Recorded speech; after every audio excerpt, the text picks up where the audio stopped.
حضرت آدم علیہ نبینا علیہ الصلوۃ والسلام کے ان دو بیٹوں کا نام، پہلے کا نام تھا حابیل اور دوسرے کا نام قابیل تھا۔ اس واقعہ کو سنانے سے مقصد یہ ہے کہ حسد کی برائی معلوم ہو اور سرکار دو عالم صلی اللہ علیہ وآلہ وسلم سے جو حسد کرنے والوں کو اس سے سبق حاصل کرنے کا موقع ملے۔ حابیل اور قابیل کا واقعہ تاریخ کے علماء بیان فرماتے ہیں کہ حضرت حوا رضی اللہ تعالی عنہا کے حمل کے ہر حمل میں ایک لڑکا اور ایک لڑکی پیدا ہوتے تھے،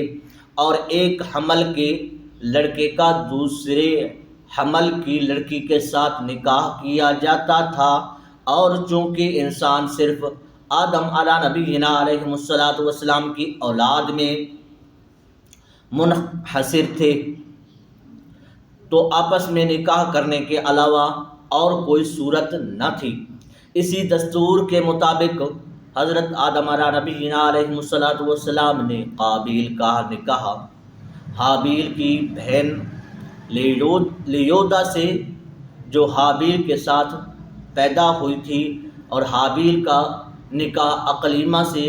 جو قابیل کے ساتھ پیدا ہوئی۔ جو حضرت حابیل کے ساتھ پیدا ہوئی بہن اس کا نام لیودا تھا، اور جو قابیل کے ساتھ بہن پیدا ہوئی اس کا نام اقلیمہ تھا۔ جو قابیل کے ساتھ پیدا ہوئی تھی کرنا چاہا، قابیل اس پر راضی نہ ہوا اور چونکہ اقلیمہ زیادہ خوبصورت تھی اس لیے اس کا طلبگار ہوا، بھائی اپنی بہن کا طلبگار ہوا، یعنی کہ قابیل کی بہن جو تھی اس کا نام اقلیمہ تھا، اور اقلیمہ بہت زیادہ خوبصورت تھی، اس لیے اس نے کہا کہ میں نے تو شادی کرنی ہے، اگر میرا نکاح ہونا ہے تو اقلیمہ کے ساتھ ہونا ہے، میں لیودا کے ساتھ نکاح حابیل کی بہن کے ساتھ نکاح نہیں کرتا۔ تو حضرت آدم علیہ نبینا علیہ الصلوۃ والسلام نے فرمایا کیونکہ وہ تیرے ساتھ پیدا ہوئی ہے لہٰذا وہ تیری بہن ہے، اس لیے اس کے ساتھ تیرا نکاح حلال نہیں۔ قابیل کہنے لگا یہ تو آپ علیہ الصلوۃ والسلام کی رائے ہے۔ باپ نے جب رائے اپنی دی کہ اے قابیل عقل مندی کر، سمجھداری کر، جو تیرے ساتھ لڑکی پیدا ہوئی اس کا نام اقلیمہ ہے اور اقلیمہ تیرے رشتے میں تیری بہن بنی، اور جو حابیل کے ساتھ لڑکی پیدا ہوئی اس کا نام لیودا ہے، وہ رشتے کے اندر حابیل کی بہن ہوئی، تو اس لیے بہن اور بھائی کا نکاح نہیں ہوتا۔ آپ ایسا کریں، آپ لیودا کے ساتھ نکاح کر لیں، اقلیمہ کے ساتھ آپ کا نکاح حلال نہیں۔ تو آگے قابیل اپنے والد محترم حضرت آدم علیہ نبینا علیہ الصلوۃ والسلام کو عرض کرنے لگا کہ آپ تو ایسے ہی کہہ رہے ہیں، میں آپ کی بات یعنی کہ نہیں مانتا، اپنے بابا کی بات ماننے سے انکار کر دیا۔ پہلا گناہ قابیل نے کیا کیا کہ والد صاحب کی نافرمانی کی، اس لیے کی حسد کے پیچھے کہ وہ اقلیمہ کے ساتھ شادی کرنا تھا، اس کے دل کے اندر حسد تھا کہ میرے بھائی کے ساتھ جس کا نکاح ہونے والا ہے وہ خوبصورت ہے، اور جس کے ساتھ میرا نکاح ہونے والا ہے وہ اتنی خوبصورت نہیں۔ حسن کے پیچھے اس نے حسد دکھایا، اور حسد دکھاتے ہوئے پہلا گناہ اپنے والد صاحب کی نافرمانی کی۔ دوسرا گناہ اس نے کیا کیا آگے چل کے آپ کی خدمت میں پیش کرتا ہوں۔ یہ تو آپ علیہ السلام کی رائے ہے، اللہ تبارک و تعالیٰ نے یہ حکم نہیں دیا۔ آپ علیہ الصلوۃ والسلام نے فرمایا اگر تم یہ سمجھتے ہو کہ تم دونوں قربانیاں لاؤ، جس کی قربانی مقبول ہو جائے گی اسی کا نکاح اقلیمہ کے ساتھ ہوگا، وہی اقلیمہ کا حقدار ہوگا۔ اس زمانہ میں جو قربانی مقبول ہوتی تھی، آسمان سے ایک آگ آتی، وہ آگ اس قربانی کو کھا کر چلی جاتی تو اس کی قربانی قبول ہو جاتی۔ قابیل نے ایک گندم کا انبار اور حابیل نے ایک بکری قربانی کے لیے خدمت کے لیے پیش کی، آسمانی آگ نے حابیل کی قربانی کو لے لیا اور قابیل کی گندم کو چھوڑ دیا۔ اس پر اس کو پھر حسد آیا کہ حابیل کی قربانی قبول ہو گئی اور میری قربانی قبول نہیں ہوئی۔ اس پر قابیل کے دل میں بہت بغض و حسد پیدا ہوا،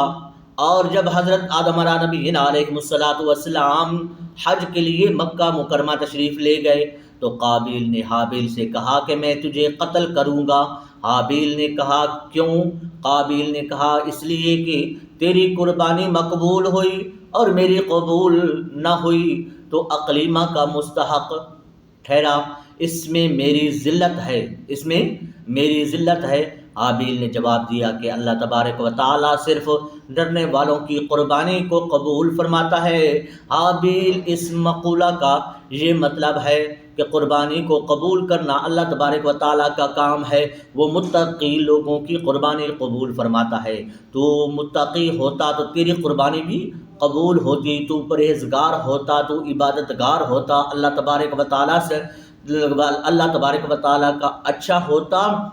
تو پھر تیری قربانی قبول ہوتی۔ جو اللہ تبارک، اس سے معلوم ہوا کہ جو اللہ تبارک و تعالیٰ کے اچھے ہوتے ہیں قربانیاں انہی کی قبول ہوتی ہیں، دعائیں انہی کی قبول ہوتی ہیں، حاجتیں انہی کی پوری ہوتی ہیں، مشکلات انہی کی دور ہوتی ہیں، اولاد انہی کی نیک بنتی ہے،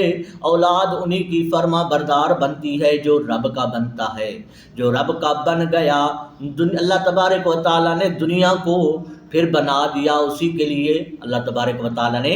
دنیا کو اسی کے لیے بنا دیا کہ اے دنیا والو، اس بندے نے رات دن میری فرما برداری کی، میرے محبوب صلی اللہ علیہ وآلہ وسلم کی فرما برداری کی، میرے نبی صلی اللہ علیہ وآلہ وسلم کی ہر سنت پہ عمل کیا اور میرے تمام فرضوں فرائضوں پہ عمل کیا، اس نے اچھے طریقے سے زندگی گزاری۔ اور قدرتاً جو بندہ نیکی کا کام کرتا ہے، لوگوں کی نگاہوں میں اللہ تبارک و تعالیٰ اس کی عزت کو، اس کے جائے مرتبہ کو، اس کے جاہ جلال کو الہ العالمین اس کے دوسرے لوگوں کے دلوں کے اندر اضافہ فرماتا ہے۔ اگر آپ بھی اضافہ چاہتے ہیں کہ دنیا کے اندر بھی عزت ہو، آخرت میں بھی عزت ہو، تو آج گناہ والے کام چھوڑ دو، حسد والے کام چھوڑ دو، دنیا کے ساتھ دھوکہ چھوڑ دو، آ جاؤ اللہ تبارک و تعالیٰ کے راستے میں، اللہ تبارک و تعالیٰ کے راستے میں، اور اللہ تبارک و تعالیٰ سے دعا کیا کرو کہ ایاک نعبد و ایاک نستعین، یا اللہ ہم تیری ہی عبادت کرتے ہیں اور تجھ سے ہی مدد مانگتے ہیں۔ جب اللہ تبارک و تعالیٰ سے مدد مانگنا شروع کر دو گے تو پھر اللہ تبارک و تعالیٰ تمہیں اہدنا الصراط المستقیم کے راستے پہ چلائے گا۔ اور اہدنا الصراط المستقیم کا راستہ کون سا ہے؟ یہی راستہ ہے جو نماز والا ہے، نیک لوگوں والا ہے۔ دیکھیں اہدنا الصراط المستقیم کے راستے پہ حضرت پیر مہر علی شاہ صاحب چلے، دنیا جھک رہی ہے۔ حضرت بابو جی اللہ تبارک و تعالیٰ کے راستے پہ چلے، دنیا جھک رہی ہے۔ گورڑے کے تاجدار حضرت پیر نصیر الدین نصیر شاہ صاحب اس دنیا سے پردہ فرما گئے، لیکن لوگوں کے دلوں کے اندر ان کی محبتوں کے چراغ ابھی بھی چل رہے ہیں، روشن ہیں، ابھی بھی روشن ہیں۔ آپ داتا دربار چلے جائیں، حضرت سخی سلطان بہو رحمۃ اللہ علیہ چلے جائیں، حضرت بابا کرنل عظمت اللہ شاہ صاحب، حضرت بابا نقیب اللہ شاہ صاحب کے دربار پہ چلے جائیں، دربار عالیہ نقیبیہ قصور شریف کے اندر آپ وہاں جا کے دیکھیں، رات اور میلے، دن اور میلے، صبح اور میلے، شام اور میلے، دنیا ختم ہی نہیں ہوتی، لنگر بھی چل رہا ہے، روٹیاں بھی پک رہی ہیں، لوگ کھا رہے ہیں، آ رہے ہیں، سلام کر کے جا رہے ہیں۔ یہ اللہ تبارک و تعالیٰ کی شان ہے کہ جو اللہ تبارک و تعالیٰ کے ساتھ لو لگائے گا، اللہ تبارک و تعالیٰ دنیا کی لو کو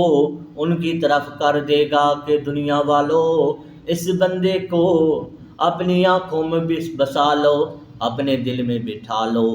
کہ اس بندے نے میری رات دن عبادت کی ہے۔ تو موضوع دوسری طرف چلا گیا، تو متقی لوگوں کی قربانی کو اللہ تبارک و تعالیٰ قبول فرماتا ہے۔ اے قابیل، اگر تو بھی متقی ہوتا تو اللہ تبارک و تعالیٰ تیری قربانی کو بھی قبول فرماتا، اور یہ تیرے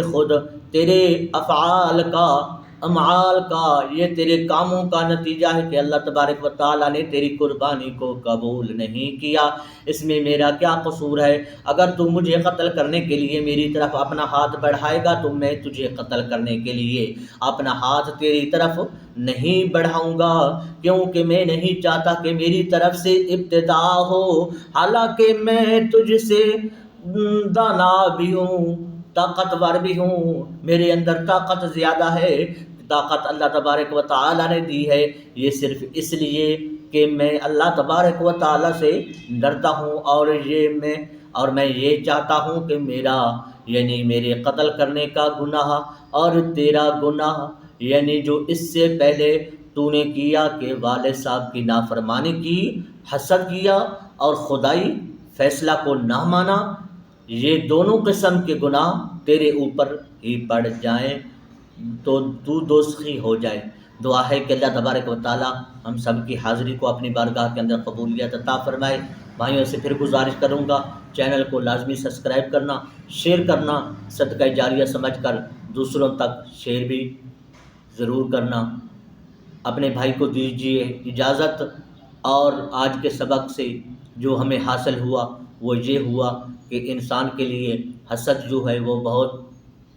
بڑی اور بری بلا ہے، اس سے بچیں، کسی کے ساتھ حسد نہ کریں، اللہ تبارک و تعالیٰ کا شکر ادا کریں۔